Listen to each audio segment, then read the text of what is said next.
What was MMC for Transport Kenny Kunene doing at the home of the policeman suspected of being behind the murder of DJ Sumbody? 200 million rand to fix this road blown up 2 years ago, and it's nowhere near complete.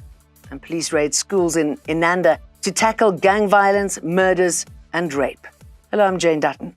EWN, in touch, in tune and independent. 2 of the 4 men arrested in connection with the assassination of musician DJ Sumbody have also been linked to 2 other high-profile cases. The accused made their first court appearance this morning at the Alexandra Magistrates Court, where the matter was postponed to next Tuesday to allow for further investigations and a formal bail application. DJ Sumbody, whose real name was Opa John Sefoka, was gunned down in a hail of bullets during a drive-by shooting in Johannesburg in November 2022, in a case that sparked widespread speculation about who ordered the hit.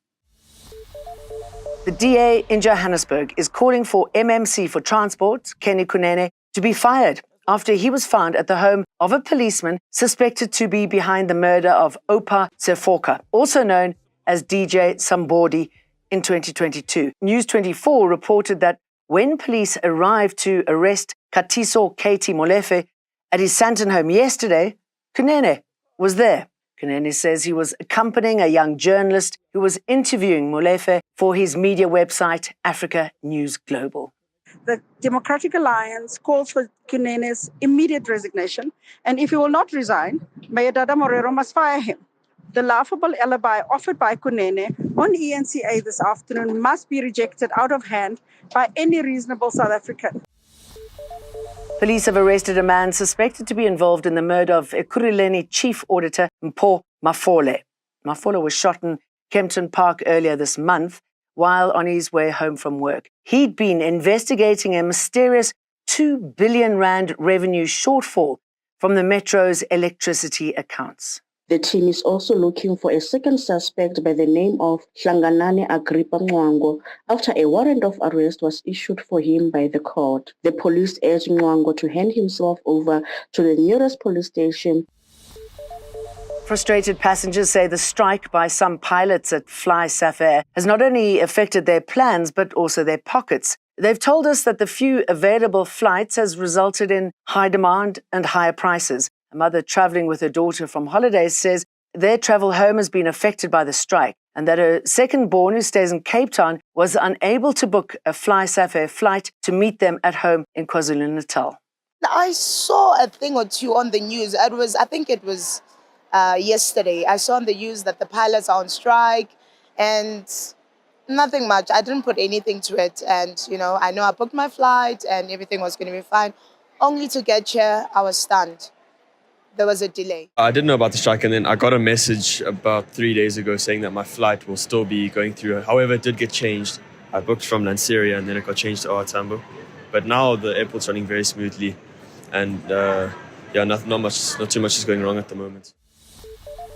Some opposition parties have described the president's action against Gauteng NPA head Andrew Chauke as long overdue. Yesterday, Ramaphosa placed Chauke on suspension pending a disciplinary inquiry looking into his fitness to hold office. It comes almost 2 years after the unit's boss, Shamila Batoy, asked the president to act. In August 2023, Batoy wrote to President Cyril Ramaphosa asking him to suspend Chauke for potential misconduct and handling of some cases. The State Capture report says, as Johannesburg Director of Public Prosecutions, Chauke unduly withdrew murder and related charges against former intelligence boss Richard Ndluli. He also oversaw the withdrawing of corruption charges against former ANC national spokesperson Zizi Kodwa. We do agree that this is a step in the right direction, but it's only one step. It will require a lot more to fix the Department of Public Prosecutions.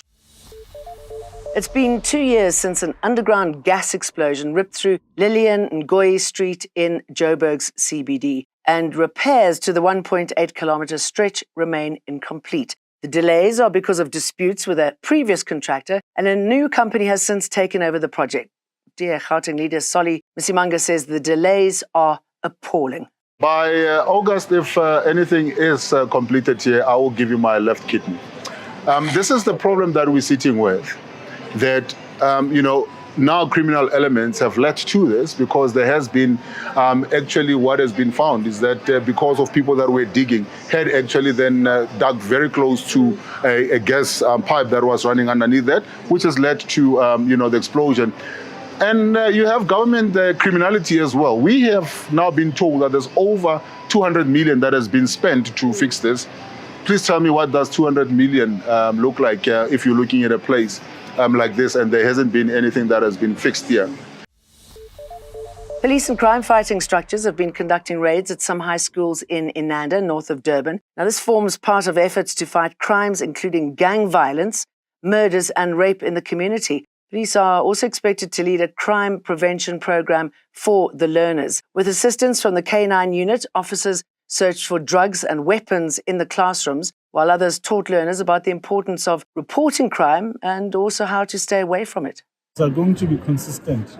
We are going to be implementing this from a national level, provincial level, district level, circuit level, even at a local level. The idea is to link schools to police stations and link police stations to schools. But community members must work together to ensure that we isolate all the criminals, irrespective of their age, irrespective of their color, irrespective of their backgrounds, because criminal behavior will not be accepted in our school.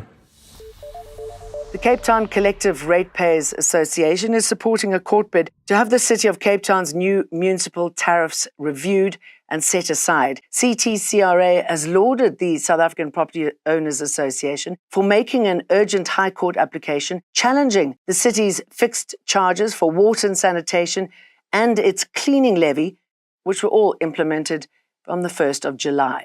Cape Town Mayor Jordan Hill-Lewis insists the new tariffs are to fund infrastructure projects in the city. What is being challenged is the legality, the lawfulness of this mechanism of using property values to calculate fixed charges. The Western Cape Sport Department says the BT Football Academy didn't follow due process when securing a trip to Spain for 34 junior players from Cape Town. The players, accompanied by 4 coaches, took part in an international football tournament in San Sebastian earlier this month. But the team was abandoned when trip organisers failed to book return tickets home after the event. The stranded kids and their coaches have been supported by expats living in Portugal to get them back into the country. I was speaking to the coaches last night at dinner even. They informed me this is not the first time this has happened, by the way. The first time parents are complaining, and obviously the social media campaign. They also told me a story about how they were stuck in Dubai, how they had to find money to get home at one occasion. EWN, in touch, in tune, and independent.